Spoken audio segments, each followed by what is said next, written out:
Olá, muito boa tarde, meus queridos alunos, minhas queridas alunas do curso VIP de Redação Professor Frajola. Saudações! Dicas importantes para daqui a pouco a gente já vai estar aí se preparando, né, mais um pouquinho para o Enem. Estamos todos aí ansiosos. Vamos nos acalmar, fiquem tranquilos. Gostaria de dar uma dica para vocês, uma frase do grande Nelson Mandela que diz o seguinte: que suas escolhas reflitam suas esperanças, não seus medos. Que maravilha, né? Isso aí é para inspirar você na prova do Enem, para ir com calma e tranquilidade, para que você não mostre seus medos, que você os contenha. Então é importante que você vá para essa prova com calma e tranquilidade. Sejamos investigadores. Estamos no último momento. A gente tem que pensar numa coisa, olha, justiça versus vingança. A gente não pode confundir as duas coisas. Isso não é um spoiler, não, porque essa proposta de discussão aí já foi feita há algum tempo, quando se comemorava a independência dos Estados Unidos e Barack Obama havia considerado um sucesso a invasão e a morte, a invasão do Afeganistão e a morte de Bin Laden.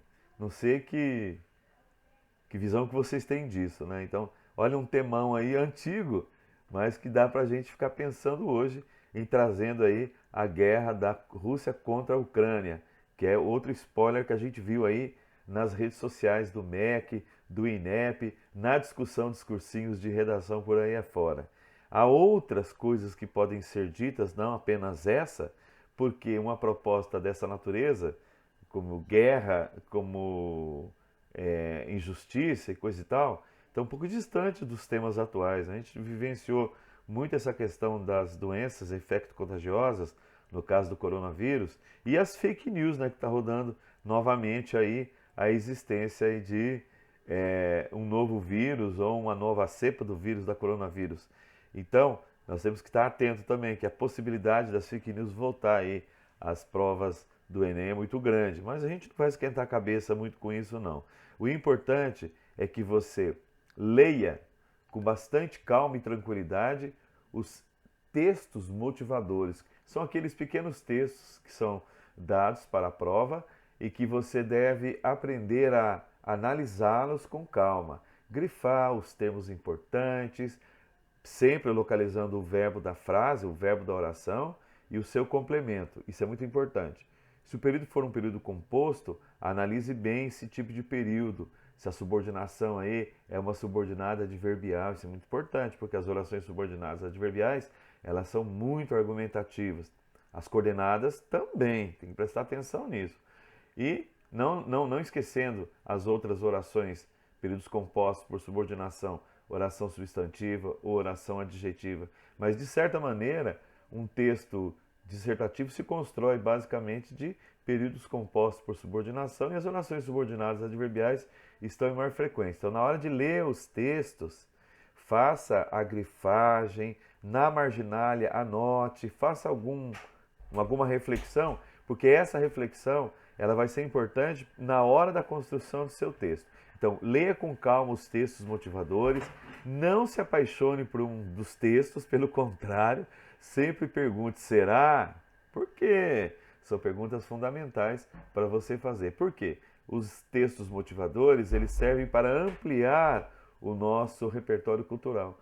E o nosso repertório cultural, ele é pleno de muitas coisas. Quando você lê novos textos, novas ideias, a nossa cabeça começa a fervilhar. Então, eu não posso enlouquecer. Então, no momento que você estiver fazendo a leitura dos textos motivadores, faça grifagem, anota na margem alguma coisa que você achou importante, questione.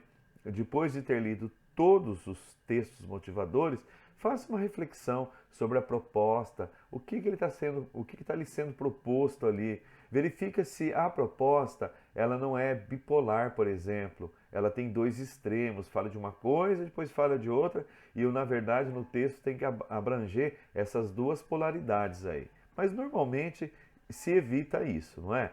É importante que você fique atento com a proposta feita e os textos motivadores.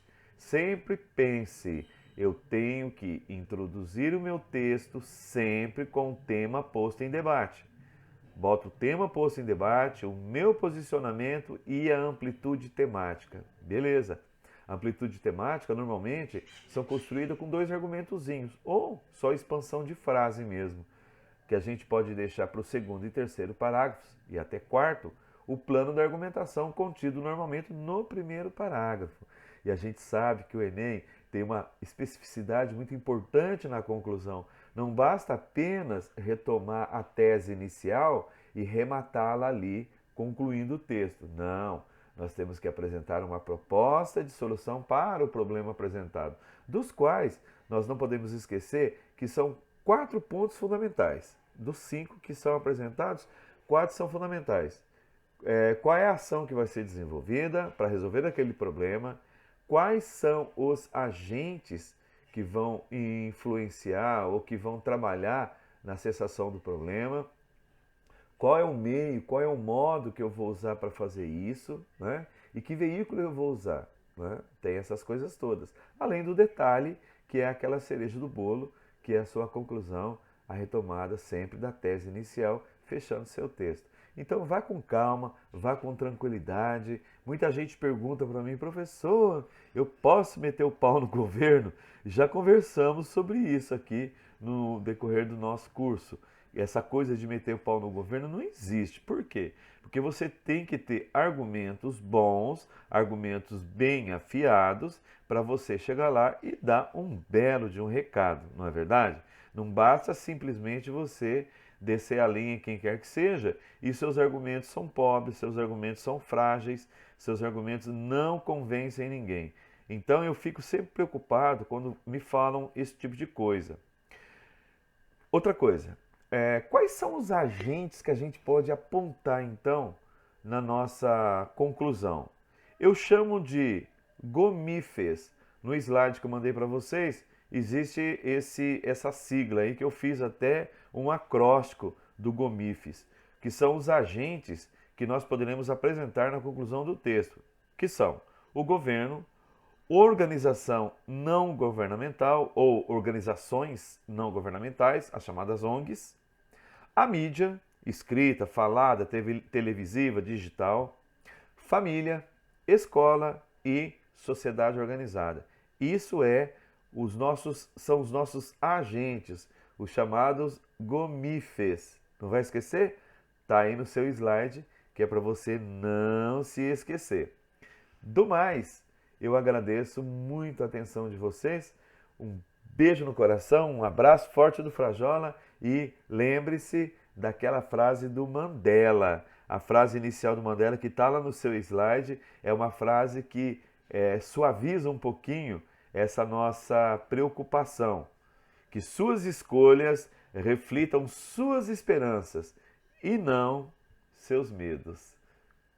Beijo grande, boa sorte para vocês. No sábado que vem a gente conversa de novo, que estaremos aí firmes e fortes. Um abraço, tchau, tchau.